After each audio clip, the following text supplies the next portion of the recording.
Welcome to the Tech Egg. Don't get scrambled. Enjoy the video. You'll start by preparing essentials: an active email, a secure password, and network access. On your Xbox 360, go to the dashboard and open the Xbox Live or Sign-in area. Once there, choose Create New Account. Enter your email and create a gamer tag. Pick something unique because it identifies you online. Make sure to set a memorable but strong password and confirm your birth date correctly. This controls account permissions and age settings.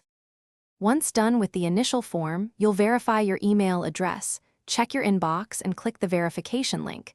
This activates the account. Then return to the Xbox 360 to finish profile setup. Customize your avatar, set privacy and online safety options, and decide communication permissions. When selecting region and billing info, make sure the country matches your payment method.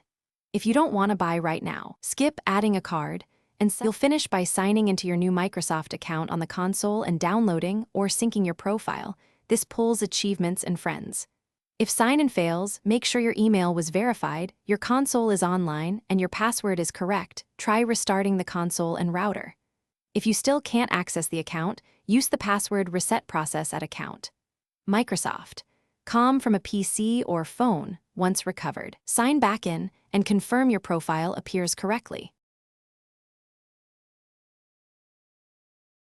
Thanks for watching. Consider subscribing if I helped unscramble your problems.